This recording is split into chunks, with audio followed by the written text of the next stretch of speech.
I believe it was a Tuesday, summer, July 1995.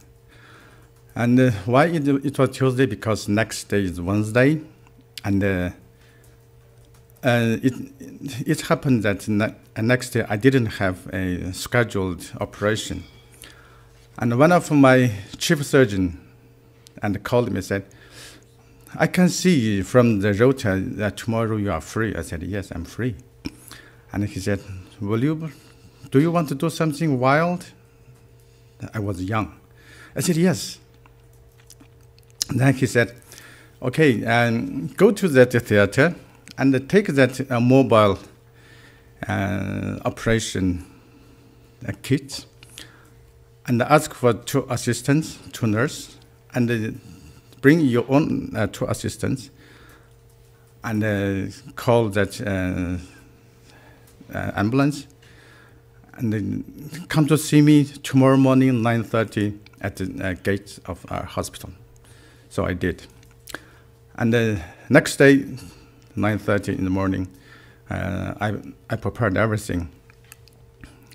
And 5 of us was, waiting for them.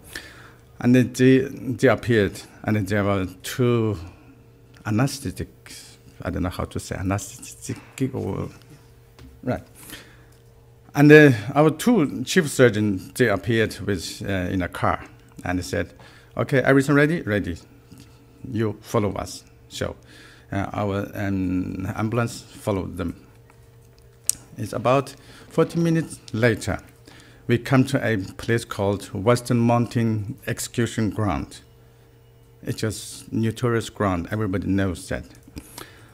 And our surgeon said, you wait here because there was a hill. And because the region I come from is full of mountains. So when we say a hill, probably is in here, probably you will say a mountain because it's too high. And he said, you wait here. As soon as if you heard gunshots, then you just come around. And then we said, why just gunshot? And he said, well, you just do whatever I told you to do. Okay. Anyway, there wasn't me alone. I said, okay. So we waited. After probably another 40 minutes, I can hear there's noise coming from other side, and truck noise, and some noise like Captain whistle is calling the soldiers to gather, that kind of noise. Then we heard that gunshot, and the gunshot, I couldn't tell how many, but less than 10. Definitely more than 5 or 6, because they shot at the same time, so I couldn't tell. Then our driver said, okay, let's go. So we drive around that corner. Right, then we saw another mountain in front of us.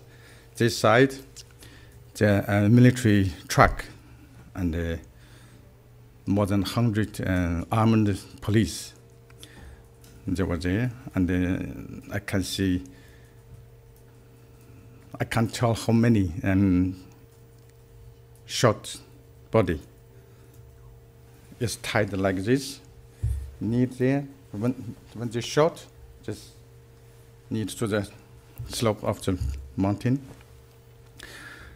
And the distance with each other is around 4 to 5 minutes. When we come in, there was the police said, this way, come inside this way. So we come to the one to the far left, far right, no, far left should be. And that one was quite different because other prisoners, they all shaved. This one didn't. And other prisoners still tied, and this one is already untied. And my surgeon, chief surgeon said, okay, hurry up. So we took this body, and the chief surgeon said, okay, now this is what you got to do. Get the liver and the 2 kidneys. Right, okay, because nobody can say anything.